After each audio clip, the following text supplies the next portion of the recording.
So hey guys, this is your boy Vasu Sehgal और आज की इस वीडियो में यार हम बात करेंगे कि निमसेट के साथ साथ आप और कैसे बहुत सारे पेपर दे सकते हो और उनमें अच्छी रैंक ला सकते हो। और today we have Namit Kapoor who is the owner of the channel One Stop MCA. तो यार आज हम वन स्टॉप एमसीए के पीछे का भी मोटिव जानने वाले हैं कि ये चैनल किस लिए खोला गया और इस चैनल पे आगे और क्या क्या आपको कंटेंट देखने को मिल सकता है। So hello everyone, so please Namit introduce yourself, कहाँ से ग्रेजुएशन करी और करंटली आप अभी कहाँ से एमसीयू अपना परस्यू कर रहे हो। हाय गाइस, सबसे पहले तो वासु भैया थैंक यू सो मच कि आपने मेरे को इस चैनल पे इनवाइट करा अपनी इंट्रोडक्शन के लिए। तो गाइस, मैंने अपनी ग्रेजुएशन करी है केशव महाविद्यालय दिल्ली यूनिवर्सिटी से। 2017 से 2020 का मेरा बैच था और अभी करंटली मैं NIT कैलीकट से एमसीए परस्यू कर रहा हूँ। मैं फर्स्ट ईयर का स्टूडेंट हूँ और साथ ही साथ मैं वन स्टॉप एमसीए के चैनल को मैनेज कर रहा हूँ। तो वन स्टॉप एमसीए के चैनल के अंदर बहुत कुछ है, तो हमारा क्या मोटिव था और मैं आपके लिए और क्या क्या लाने वाला हूँ वो आपको इस वीडियो के अंदर आगे पता चलेगा। तो आई होप यार आपको इनका बैकग्राउंड पता लग गया होगा और कौन से कॉलेज से एमसीए परस्यू कर रहे हैं ये भी पता लग गया होगा। So my next question to you Namit is that how many exams MCA entrance exam you have give and what were your rank in those exams. मैंने भैया ऑलमोस्ट जितने भी एमसीए के एग्जाम्स थे, मतलब जितने भी हम लोग बात करते हैं, महाराष्ट्र सीईटी हो गया, BHU हो गया, या जो भी हमारे टॉप लेवल एमसीए के एग्जाम्स होते हैं, मैंने ऑलमोस्ट सारे ही एग्जाम्स को दिया है और सब एग्जाम्स मेरी बहुत अच्छी अच्छी रैंक्स आई हैं। जैसे मैं बात करूँ महाराष्ट्र सीईटी एमसीए से, तो महाराष्ट्र सीईटी एमसीए में मेरी ऑल इंडिया रैंक 8 है। निमसेट के अंदर मेरी ऑल इंडिया रैंक 233 है। BHU में मेरी ऑल इंडिया रैंक 165 है और IPU का जो हमारा CET होता है उसके अंदर भी मेरी ऑल इंडिया रैंक 66 है। साथ ही साथ DU MSc का जो हमारा एग्जाम होता है, जैसे MSc के अंदर कुछ सीट्स होती है मेरिट की और कुछ एंट्रेंस की, तो जो DU का MSc का एंट्रेंस एग्जाम होता है उसमें मेरी ऑल इंडिया रैंक 13 है। तो यार आपको पता लग गया होगा इन्होंने कितने सारे एग्जाम्स दिए और कितनी अच्छी रैंक आई इनकी, और देखा जाए तो यार ये टॉप रैंकर ही कह सकते हैं इन्हें हम। तो यार इसके अगला जो क्वेश्चन सबके मन में ये आ रहा होगा कि how you manage to study for so many exams and what was your strategy, क्योंकि यार हमें एक ही एग्जाम क्लियर करने में बहुत ज़्यादा मेहनत लग जाती है। तो यार आपने सारे एग्जाम्स किस तरीके से मैनेज करें। राइट। सो भैया, मेरी जो प्रिपरेशन की तैयारी स्टार्ट हुई वो स्टार्ट हुई थी 2020 जनवरी के अंदर। मेरे को पहले इतना आइडिया नहीं था कि निमसेट का एग्ज़ाम क्या होता है या बाकी एग्जाम्स के बारे में भी इतना आइडिया नहीं था। बस ये था कि PSC करने के बाद एक अच्छा MCA कॉलेज चाहिए, तो मैंने धीरे धीरे चीज़ों को एक्सप्लोर करना शुरू किया। तो जब मेरा 5th सेमेस्टर के बाद DU के अंदर हमारे को छोटा सा ब्रेक मिलता है, तो उस ब्रेक के अंदर मैंने बहुत सारी चीज़ों को एक्सप्लोर करा और देखा कि भैया ये एग्ज़ाम का पैटर्न क्या है और किस तरह से हम लोगों को एग्ज़ाम की तैयारी करनी है। तो मेरा ये था कि मेरा बैकग्राउंड था कि मैंने JEE के लिए प्रिपेयर भी कर रखा था, तो मेरे को थोड़ा बहुत जब मैंने सिलेबस को देखा, मैंने देखा ये तो हमारा 10th और 11th 12th का जो बेस सेकेंडरी मैथ्स का सिलेबस है वो वाला सिलेबस है। तो जब मेरे को वो देखा, मैंने प्रीवियस पेपर्स को देखा, तो मैंने देखा कि ये पैटर्न ऐसा है कि इसको ईजिली क्रैक किया जा सकता है। तो फिर मैंने जनवरी के बाद फेब के अंदर जब लॉकडाउन और थोड़ी सी सिचुएशन ऐसी हो रही थी कि हो सकता है कि सिचुएशन अनसर्टेन थी कि क्या होगा क्या नहीं होगा, फिर मार्च में जब लॉकडाउन भी लगा तो मैंने एक टेस्ट सीरीज़ ज्वाइन करी, साथ ही साथ फास्ट ट्रैक कोर्स ज्वाइन करा। तो वहाँ से मेरे को ये हुआ कि जब मैंने टेस्ट सीरीज़ देने लगा तो मेरे को थोड़ा सा आइडिया मिलने लगा कि हाँ मैं क्रैक कर सकता हूँ और किस तरह से मतलब पेपर के लिए हमारे को अप्रोच करना है। ऐसे ही धीरे धीरे मैंने बेस पे वर्क करा। थोड़ा सा मेरा बेस स्ट्रॉन्ग भी था, अगर मैं बोलूँ कि मतलब मेरा प्रीवियस एक्सपीरियंस है। बाकी मैंने साथ साथ बेस पे वर्क करा। जैसे बच्चे बोलते हैं या बहुत सारे टॉपर्स का होता है कि हमने बड़ी बड़ी बुक सॉल्व करी, जैसे सेल्फ स्कोरर हो गई या RD शर्मा ऑब्जेक्टिव हो गई, तो मैंने ऐसी कोई भी बुक सॉल्व नहीं करी। मेरा बस एक ही मतलब जैसे मैं करता था, तो मेरा यही था कि भैया बेस लेवल अच्छा प्रिपरेशन होनी चाहिए। साथ ही साथ मैं प्रीवियस ईयर पेपर्स पे बहुत ध्यान देता था। मैंने प्रीवियस ईयर पेपर्स को ही रेपिटेशन में करा, उसी ने मेरे को हेल्प करा है इतने सारे एग्जाम्स को क्रैक करने में, सबका पैटर्न समझने में और इनमें अच्छी अच्छी रैंक्स अचीव करने में। तो यार meanwhile I just want to tell you all about the EDU Gorilla NIMCET online practice test series 2021। तो यार जो भी स्टूडेंट्स और एस्पिरेंट्स हैं निमसेट 2021 या फिर 2022 या फिर 2023 के, तो यार जैसा कि आप सब जानते हो कि मैंने एक अभी गिव अवे करा था जिसमें यार सिर्फ और सिर्फ 6 बच्चों को दे पाया, जो कि यहाँ पर EDU Gorilla के मॉक टेस्ट की एक बुक थी। इसके अलावा मैं आपको यहाँ पर ये बताना चाहूँगा कि EDU Gorilla की one of the most affordable test series जो कि मैं कह सकता हूँ निमसेट की, आप यहाँ पर देख सकते हो और क्वालिटी आपको मैं चेक करवा चुका हूँ। इसका जो लिंक है मैं डिस्क्रिप्शन बॉक्स में दे दूंगा। और यहाँ पर जब आप यार इस वेबसाइट पे जाओगे तो यहाँ पर आप देख सकते हो कि टोटल यहाँ पर आपको 20 मॉक टेस्ट मिलेंगे। ये मॉक टेस्ट सीरीज लो और यहाँ पर प्रैक्टिस करो, क्योंकि काफ़ी बच्चे कहते हैं यार हमने प्रीवियस ईयर पेपर्स तो कर लिए लेकिन हमें और चाहिए यार, पूरा पैटर्न हमें और अपने दिमाग में बैठाना है। तो यार यहाँ पर आप ये मॉक टेस्ट सीरीज ले सकते हो। यहाँ पर आप देखते हो कि बुक भी आपको यहाँ पर साथ मिल रही है और जो कि आपको पड़ेगी 126 की। तो यार ये टोटल आपको पड़ेगा 1298 में, जिसमें कि यार आपको 30 मॉक टेस्ट मिलेंगे। 30 इसलिए क्योंकि 10 मॉक टेस्ट की बुक होगी आपके पास और 20 मॉक टेस्ट यहाँ पर ऑनलाइन आपको मिल रहे हैं। तो यार आपको दोनों ऑफलाइन और ऑनलाइन जिसको भी जो पसंद है वो प्रैक्टिस यहाँ से कर सकता है। तो यार जब आप यहाँ पर जाओगे चेकआउट पे तो यहाँ पर आप देख सकते हो कि जो टोटल आपको कॉस्ट पड़ेगी 1298। तो यार कई लोगों को ये थोड़ी ज़्यादा लग सकती है, तो हम क्या करेंगे यहाँ पर TGM25 का यार आपको एक कूपन यहाँ पर मैं डिस्क्रिप्शन बॉक्स में दे दूंगा। आपको यहाँ पर सिंपल अप्लाई करना है और ये टोटल आपको पड़ेगा 1048। तो यार ज़्यादा देर ना करते हुए ईडियो गोरिल्ला के वेबसाइट पे जाओ, ये दोनों चीज़ें लो और प्रैक्टिस करो अच्छे से अच्छी। आपको पता लग गया होगा यहाँ पर कि इन्होंने अपना जो टाइम है किस तरीके से मैनेज करा और क्या स्ट्रैटेजी लगाई इन सारे एग्जाम्स को मैनेज करके देने में और इतनी अच्छी रैंक लाने में। So my next question is that कि कौन कौन सी बुक्स आपने रेफर करी अपनी इस प्रिपरेशन जर्नी में, क्योंकि सारे जानना चाहेंगे। बहुत सारे बुक्स मैं बता चुका हूँ लेकिन फिर भी हर एक बंदे की एक अपनी अलग स्ट्रैटेजी होती है। तो एक बार अपनी बुक्स बता दो कि किस तरीके से आपने कौन सी रेफर करी। तो जैसे मैंने बुक्स का बताया कि मैंने मतलब बहुत ज़्यादा एडवांस लेवल वाली बुक्स नहीं करी। मेरा जैसे मैं बोलता हूँ कि अगर बेस पे वर्क करो, अगर तुम लोग को बेस पे वर्क कर लेते हो तो तुम्हारा मतलब एक मतलब अप्रोच तुम्हें क्लियर हो जाती है, तुम्हारा क्वेश्चन अप्रोच कैसे करना है। क्योंकि यार कोई भी मतलब जैसे बुक्स हम लोग सॉल्व करते हैं तो बुक्स में ट्रिक्स भी सेम रहती हैं, क्वेश्चन भी सेम टाइप के रहते हैं। मतलब 50 साल पहले भी जो ट्रिग्नोमेट्री की चीज़ें थी आगे आने वाले 50 साल में भी सेम ट्रिग्नोमेट्री की चीज़ें हमारे को देखने को मिलेंगी। पर बात यह है कि आपको उसका लॉजिक समझना है। तो मैंने लॉजिक समझने के लिए मेन चीज़ें एनसीईआरटी पे और आर.डी. शर्मा सब्जेक्टिव मेरे पास पढ़ी थी मेरी 11th-12th क्लास की, और मैंने कुछ बुक्स अपनी अरेंज कर रखी थी। साथ ही साथ मैं ट्यूशन पढ़ाता था अपने जब मैं तैयारी कर रहा था उसके साथ में। तो ट्यूशन पढ़ाते पढ़ाते मेरे को ये हो गया था कि थोड़ा सा कॉन्फिडेंस आ गया था कि हाँ मेरे लॉजिक क्लियर है। तो मैंने एनसीईआरटी और आर.डी. सब्जेक्टिव पे मेन फोकस करा, वहाँ से मैंने कॉन्सेप्ट क्लियर करे और फिर मैंने प्रीवियस ईयर पेपर्स के ऊपर बहुत ध्यान दिया। साथ ही साथ मैंने सेल्फ स्कॉलर की जो बुक थी उसके अंदर से मैं कुछ सिलेक्टिव क्वेश्चंस जो जेईई मेंस के होते थे प्रीवियस ईयर्स के वो कर लेता था। क्योंकि यार जेईई मेंस के क्वेश्चंस में क्या होता है, वो ऐसे क्वेश्चंस होते हैं कि एक ही क्वेश्चन में 2-3 कॉन्सेप्ट लग रहे होते हैं। तो जब आप जेईई मेंस का एक क्वेश्चन करते हो ना तो वो आपके दोनों तीनों कॉन्सेप्ट उसमें रिफ्रेश हो जाते हैं। तो ये चीज़ अगर मैं सजेस्ट करूंगा कि अगर आप लोग भी करो कि जेईई मेंस के कुछ प्रीवियस ईयर्स के क्वेश्चंस कर लोगे तो वो भी आपको हेल्प करेगी कि भैया आपकी कॉन्सेप्ट बिल्डिंग बहुत स्ट्रांग हो जाएगी। तो यार आपको यहाँ पर पता लग गया होगा यहाँ पर कि किस तरीके से यार इन्होंने कौन कौन सी बुक्स रेफर करी और किस तरीके से अपना बेस जो है वो स्ट्रॉन्ग करा। सो my next question is that यार काफ़ी लोग मुझसे पूछते हैं कि यार कोई हमें बढ़िया कोचिंग बताओ। तो पहले बात ये बताओ कि आपने कोई कोचिंग ज्वाइन करी थी इसकी प्रिपरेशन के लिए, अगर करी थी तो कौन सी, नहीं तो इसके अलावा अगर आपको पता है कुछ और अच्छी कोचिंग्स का नाम तो वो भी आप बता सकते हो। राइट। सो मैंने कोचिंग ज्वाइन करी थी। मैंने जब ये पैंडेमिक का हमारा टाइम शुरू हुआ, जब थोड़ा बहुत अनसर्टेन सिचुएशन हो गई थी कि लॉकडाउन लग गया था, कुछ समझ नहीं आ रहा था क्या होगा, तो ऑनलाइन ही मैंने इम्पीटस गुरुकुल का बैच ज्वाइन किया था। तो उसके अंदर मैंने फास्ट ट्रैक कोर्स के अंदर टेस्ट सीरीज़ ले रखी थी उनकी। तो टेस्ट सीरीज़ मैंने वही बताया कि टेस्ट सीरीज़ से ये इंप्रूवमेंट होती है कि हम अपना एनालिटिक्स कर पाते हैं कि हम कहाँ पे लैग कर रहे हैं और कैसे उन चीज़ों को इंप्रूव कर सकते हैं। बाकी ऐसा सच मैं बोलूँगा कि यार जो निमसेट का एग्ज़ाम है बहुत बेस लेवल का एग्ज़ाम है। जब हम लोग क्रैक कर लेते हैं एग्ज़ाम को, या मैं जैसे आपको बताऊँ तो मैं अपने एग्ज़ाम के साथ में इंटर्नशिप भी कर रहा था क्योंकि मेरे को इतना कॉन्फिडेंस आ गया था टेस्ट सीरीज़ देख के, और जब टाइम था हमारे हाथ में कि ये जो एग्ज़ाम है ये बहुत ईजिली क्रैकेबल है। तो मेन होता है कि भैया हमारे को अप्रोच समझनी है एग्ज़ाम के लिए। तो मैं यही सजेस्ट करूंगा सबको कि सेल्फ स्टडी से भी एग्जाम बहुत इजीली निकाला जा सकता है। अगर आप, जैसे मैं अपनी वीडियोस में भी बोलता हूँ कि अगर आप एक एवरेज स्टूडेंट हो तो आप 1 साल की तैयारी के साथ एग्जाम को इजीली निकाल सकते हो। और अगर आप अबव एवरेज स्टूडेंट हो कि मतलब अगर आपकी मैथ्स में कमांड अच्छी है, या ऐसा होता है कि बहुत सारे हमारे में से बच्चे होते हैं जिन्होंने बीटेक के लिए मतलब या किसी और भी एंट्रेंस एग्जाम के लिए तैयारी कर रखी होती है अपने 12th के लेवल के बाद में, तो उसमें हम लोगों ने मैथ्स बहुत अच्छे से कर रखा होता है। तो अगर आप ऐसे बच्चे हो तो आपको 6 से 7 महीने के अंदर बहुत ईजिली आप इन एग्जाम्स को निकाल सकते हो। अगर मैं निमसेट से थोड़ी बात करूँ हटके BHU की और महाराष्ट्र CET एग्जाम्स की, तो इनका लेवल निमसेट के एग्जाम के लेवल से भी बहुत कम होता है। अब बच्चे बोलते होंगे कि वैसे महाराष्ट्र CET MCA की एक बात करूँ मैं, तो बच्चे बोलते हैं कि 90 मिनट में 100 क्वेश्चन करना भैया बहुत मुश्किल है, हमसे नहीं मैनेज हो पाएंगे। तो मैं अगर आपको बताऊँ यार कि मेरा जो पेपर था तो मैं उसमें 80 मिनट में मेरा पेपर कंप्लीट हो गया था, और 80 मिनट बाद में आसपास लोगों को देख रहा था कि यार बाकी बच्चे क्या कर रहे हैं, और उस पेपर मेरी ऑल इंडिया रैंक 8 थी। तो मेन चीज़ ये होती है कि तुम्हारा भैया कितना लॉजिक और कितना कॉन्सेप्ट क्लियर है, क्योंकि अगर तुम एक चीज़ को समझ पा रहे हो तो उसको तुम अप्लाई भी कर पा रहे हो।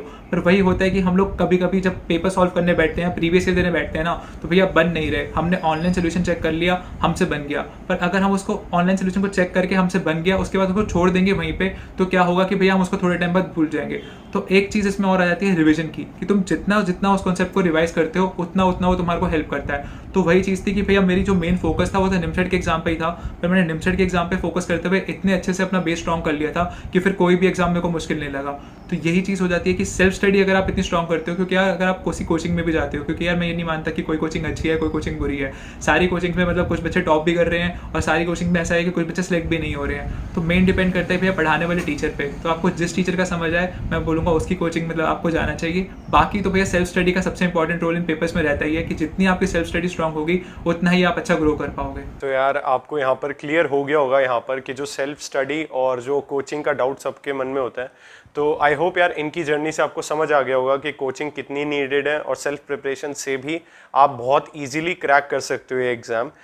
इसके अलावा बहुत बच्चों के मन में ये सवाल होगा कि how is your experience eight NIT Calicut online till now, क्योंकि यार आपने बहुत मेहनत करके ले तो लिया लेकिन अभी तक आप कैंपस नहीं जा पाए, तो इसका क्या अभी तक आपका एक्सपीरियंस रह रहा है? ये बहुत कॉमन क्वेश्चन था, मतलब मुझसे भी बहुत सारे बच्चे पूछते हैं कि भैया ऑनलाइन का एक्सपीरियंस कैसा है। तो मैं सच बताऊं तो जैसे कि अब हमारे साथ जो सिचुएशन थी कोरोना की, तो अब हमारे 1 साल में इन्होंने 3 सेमेस्टर शेड्यूल कर दिए हैं। तो थोड़ा सा जो अगर मैं बात करूँ एकेडमिक प्रेशर की, तो थोड़ा सा शेड्यूल हमारा हेक्टिक रहता है कि मतलब डेली क्लासेस हो रही हैं, लैब्स हो रही हैं, असाइनमेंट्स हो रहे हैं, और फिर थोड़ा सा यहाँ पे ऐसा है कि ऑनलाइन मोड में है तो हमारे पास पीयर ग्रुप का सपोर्ट भी नहीं है, तो हमारे को सब चीज़ें खुद से करनी पड़ती हैं। और फिर अगर तुम NITs में आ रहे हो और मतलब किसी भी ऐसे टायर एक यूनिवर्सिटी में आ रहे हो, तो यार वहाँ पे कॉपी पेस्ट का काम नहीं चलता कि जैसे हमारे पास होता था कि मैं अपनी BSc में बताऊँ या बाकी लोग भी रिलेट कर पाएंगे कि हम लोग कॉपी पेस्ट बहुत करते थे। तो यहाँ पे ऐसा होता है कि प्लेगरिज्म चेक है, बहुत कुछ है, तो यहाँ पे वो चीज़ें नहीं चलती हैं, तो आपको खुद से अपने एफर्ट्स डालने पड़ते हैं। तो चाहे मतलब ऑनलाइन मोड भी हो तो यहाँ पे हमारे को ऐसा फील नहीं हो रहा है कि यार पढ़ाई के अंदर कोई कॉम्प्रोमाइज़ हो रहा है, क्योंकि टीचर्स भी बहुत पंक्चुअल हैं। अगर सुबह 8 बजे की क्लास है तो टीचर भी 8 बजे अवेलेबल है, हम भी 8 बजे अवेलेबल हैं। बाकी इस पर मैंने एक छोटी सी वीडियो बना रखी है अपनी NIT कैलिकट का मतलब एक होल डे का एक्सपीरियंस, तो आप उसको भी चेकआउट कर सकते हैं और जानने के लिए। तो यार इनकी जो भी इन्होंने वीडियो बता रखी है वो मैं डिस्क्रिप्शन बॉक्स में डाल दूंगा, आप ज़रूर जाके चेकआउट करो। इसके अलावा यार NIT से रिलेटेड एक और है कि इंटर्नशिप्स कैसी होती हैं NIT में और कौन कौन सी कंपनीज आती हैं NIT में इंटर्नशिप्स के लिए। अब आप जब जा चुके हो तो आपको थोड़ा बहुत तो एक्सपीरियंस पता लग गया होगा, तो एक बार इसके बारे में थोड़ा बहुत सबको बता। राइट गाइस, सो अगर मैं इंटर्नशिप की बात करूँ तो NITs में ऐसा होता है कि 2 टाइप की हमारे पास इंटर्नशिप होती हैं। एक हमारे पास होती है समर इंटर्नशिप, जो आपको भैया आपके जो फर्स्ट ईयर का समर ब्रेक होता है उसके अंदर आपके लिए कंपनीज आ रही होती हैं, तो आपको वो 2 महीने की इंटर्नशिप दे रही होती है जो आपको सेकंड ईयर के समर ब्रेक में करनी होती है।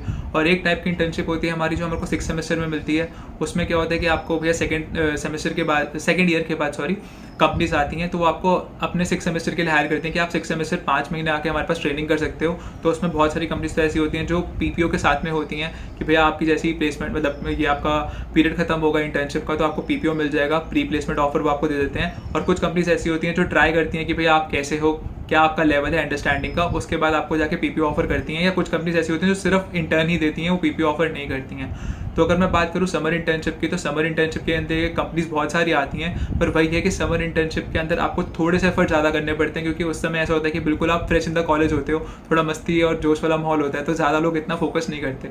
तो उस टाइम पे अगर आप थोड़ा फोकस करते हो तो अगर आपको उस टाइम पे कंपनी ग्रैब कर मिल जाती है तो वो बहुत ज़्यादा अच्छा होता है, क्योंकि अगर आप उसके अंदर से PPO उठा लेते हो, क्योंकि लास्ट में आके ऐसा होता है कि सभी लोग कंपनी के लिए कर रहे होते हैं कि आपका फिर जितना पैसे हमारे 55 का बैच है, तो जब लास्ट में टाइम में कंपनीज आएंगी तो 55 का पूरा बैच कर रहा होगा। पर स्टार्टिंग की जो समर इंटर्नशिप होती है उसके लिए सब लोग इतनी मेहनत नहीं करते, क्योंकि कुछ लोग ऐसे भी होते हैं जो नॉन CS बैकग्राउंड से हैं, तो वो थोड़ा सा अपने स्किल्स को इंप्रूव करने में टाइम लगा रहे होते हैं। तो अगर आप इस तरह से समर इंटर्नशिप ग्रैब कर लो तो ये बहुत अच्छी चीज़ है। साथ ही साथ मैं कहना चाहूँगा यार एक और चीज़ जो हमारे को दिखती है अभी के लिए, यार जो BSc और BCA के बच्चे होते हैं ना, वो अभी से मैं देख रहा हूँ कि 2023 और 2024 बैच के लिए भी मतलब कोचिंग ज्वाइन करने में लगे हुए हैं। तो मैं उनको ये सजेस्ट करूँगा कि यार हमने जो गलतियाँ कर दी हैं, जैसे कि मैं हो गया या कुछ और भी मेरे जो फ्रेंड्स हैं, हमसे जो गलतियाँ हो गई कि हमने अपना BSc और BCA में बेस नहीं बनाया कॉम्पिटिटिव प्रोग्रामिंग का और DSA का, तो आप लोग ये गलती मत करो, क्योंकि यही राइट टाइम है जब आप BSc और BCA में अपना राइट एम बना के अपनी भैया मेहनत कर सकते हो, और ताकि आपको MCA में आके दिक्कत ना हो। क्योंकि यार अब जैसे हो सकता है कि MCA 3 ईयर से 2 ईयर का कोर्स हो जाए, उसके ऊपर मैं आपको थोड़ा मतलब बताऊंगा कि क्या हो सकता है इसमें और चीज़ें, तो उसके अंदर आपको दिक्कत जा सकती है। मैं यही सजेस्ट करूंगा कि यार अगर आप BSc और BCA के अंदर हो और आप अपने फर्स्ट और सेकंड ईयर को अच्छे से यूटिलाइज करना चाहते हो, तो तभी से आप थोड़ी कॉम्पिटिटिव प्रोग्रामिंग, उसके लिए बहुत सारे प्लेटफॉर्म्स अवेलेबल हैं। हमारे पास भैया ने भी बहुत सारी वीडियोस बना रखी हैं कि कैसे भैया आपको कॉम्पिटिटिव प्रोग्रामिंग स्टार्ट करनी है और कैसे आपको DSA स्ट्रॉन्ग करनी है, तो आप वो चेक कर सकते हो। मैंने भी मतलब उनसे बहुत हिंट और हेल्प ली है, मेरे को भी बहुत अच्छी लगी, इंटरेक्टिव थी वो। तो आप उसमें हैकर रैंक हो गया, कुछ ऐसे प्लेटफॉर्म्स हैं जहाँ पे आप बेस लेवल से स्टार्ट कर सकते हो। तो मैं ये जरूर सजेस्ट करना चाहूँगा कि अगर आप चाहते हो कि भाई आपको समर इंटर्नशिप क्रैक करनी है, कुछ ऐसा करना है, है तो एक CP और एक DSA स्ट्रॉन्ग करो, और साथ ही साथ यार एक ऐसा प्रोजेक्ट बना के चलो कि तुम अपने ग्रेजुएशन के प्रोजेक्ट को अपनी पोस्ट ग्रेजुएशन में यूज़ कर पाओ। यार यहाँ पर इन्होंने बहुत ही ज़्यादा अच्छे तरीके से बताया कि यार आप इंटर्नशिप्स कैसे ग्रैब कर सकते हो, कौन कौन सी इंटर्नशिप्स आती है। तो आई होप यार आपका ये डाउट क्लियर हो गया होगा यहाँ पर। तो यार काफ़ी लोगों के मन में अब भी ये डाउट होगा कि यार मैंने एक फ़ीस की वीडियो बना दी थी, लेकिन कोविड के टाइम में करंटली अभी फ़ीस क्या चल रही है वो आपको एक NIT का स्टूडेंट ही बता पाएगा। तो आज हम पूछ लेते हैं, तो what is your fees at the current Covid time? So अगर मैं NITs की फ़ीस की बात करूँ तो नॉर्मली NIT की 1 साल की फ़ीस आपकी 1.5 लाख से 2 लाख के अप्रॉक्स रहती है। वो थोड़ा थोड़ा NIT पे डिपेंड कर जाता है। जैसे ट्रिची की थोड़ी सी ज़्यादा है, सूरत कल और कैलीकट की थोड़ी सी कम है, इलाहाबाद की साइड आप आओगे तो फिर से आपकी फ़ीस थोड़ी सी ज़्यादा है, और कुछ सेल्फ फाइनेंसिंग सीट्स होती हैं वो थोड़ी सी अलग होती हैं। तो अगर मैं कोविड के टाइम में बात करूँ तो हमारा जितना भी हॉस्टल चार्जेस हैं और मेस चार्जेस हैं जो कि अप्रॉक्स होते हैं 45,000 से लेकर 60,000 के अंदर, वही दोबारा से NITs पे डिपेंड कर जाता है। तो हॉस्टल और मेस चार्जेस हमारे को नहीं देने पड़ रहे हैं। बाकी जितनी भी हमारी ट्यूशन फीस होती है विद बाकी सारे IT चार्जेस और वो डेवलपमेंट चार्जेस वो हमारे को देनी पड़ रही है। तो उसके अप्रॉक्स मेरी जो फीस गई थी वो कुछ 43 के अराउंड गई थी, 43,000 अराउंड गई थी। और अगर मैं ट्रिची की बात करूँ तो वो कुछ 60,000 अराउंड गई थी, जो मेरा फ्रेंड है, मैंने उससे पूछा था। तो ये आपका NIT टू NIT डिपेंड कर जाता है। बाकी NITs में जैसे फीस का है तो फीस के साथ साथ लोन प्रोसेस भी बहुत ईजी है। तो लोन प्रोसेस के लिए भी है कि आप भैया होम ब्रांचेस से आप लोन ले सकते हो, कि मतलब आपके घर के आसपास कोई ब्रांच है तो आप वहाँ पे जाके दिखाओगे कि मेरा NIT में सिलेक्शन हो गया है। जैसे ही आपका सिलेक्शन होगा आपको सीट अलॉट होगी तो आपको एक सीट अलॉटमेंट लेटर मिलता है। तो जैसे ही आप उसको अपनी होम ब्रांच में ले जाकर दिखाओगे तो वो आपको भैया उसके ऊपर बहुत ईजिली, मतलब बिना कोई क्वेश्चन पूछे आपको लोन दे देंगे।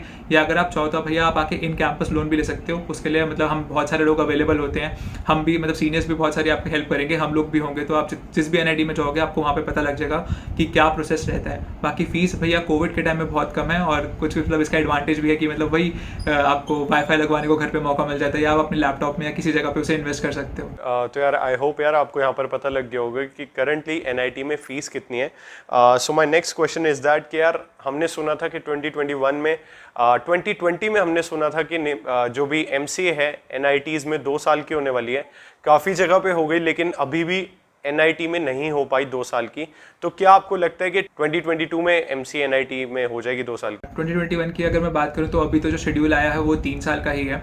बाकी डिपार्टमेंट्स में अगर मैं आपको बताऊं तो डिपार्टमेंट्स में बातें चल रही हैं कि इस शेड्यूल को हमारे को 2 साल का करना है, क्योंकि अब ऐसा हो गया है कि भैया बाकी सारे जो हमारे PG कोर्सेज थे वो 2 साल के थे, सिर्फ एक MCA का ही हमारा जो PG कोर्स है वो 3 साल का है। तो अब जैसे हम देख रहे हैं कि मतलब स्कूल्स में भी बहुत ज़्यादा बच्चे कोडिंग में इंटरेस्ट ले रहे हैं, मतलब 6 क्लासेस से ही अब बच्चों को HTML सिखाई जा रही है, और भी बहुत सारी टेक्नोलॉजीज में बच्चों को सिखाया जा रहा है। पाइथन बच्चों की बहुत स्ट्रॉन्ग हो रही है। तो इसलिए अब MCA को पहले जो नॉन CS के बच्चे आते थे उनकी वजह से ही एक्स्ट्रा ईयर रखा जाता था कि भैया वो एक एक्स्ट्रा ईयर के अंदर अपनी मेहनत कर लें। पर अब हो सकता है कि बच्चे जिस तरह से स्ट्रॉन्ग आ रहे हैं कंप्यूटर साइंस बैकग्राउंड के अंदर, जैसे हमारे कुछ जूनियर्स हैं वो मुझसे भी ज़्यादा बहुत अच्छे हैं, मतलब फ्लटर में मैं देखता हूँ कि यार बहुत सारी मतलब चीज़ों में बहुत अच्छी अच्छी टेक्नोलॉजीज में वो वर्क कर रहे हैं। तो इसलिए अब जो NITs के अंदर भी MCA है वो 2 साल की होने वाली है, और ये जरूर होगी। हो सकता है 2022 के साथ हो, या मतलब हो सकता है 2023 से हो में भी, पर ये होनी है जरूर 2 साल की, क्योंकि जो डिपार्टमेंट में बात चल रही है उसके हिसाब से इनको करिकुलम को कम करना है।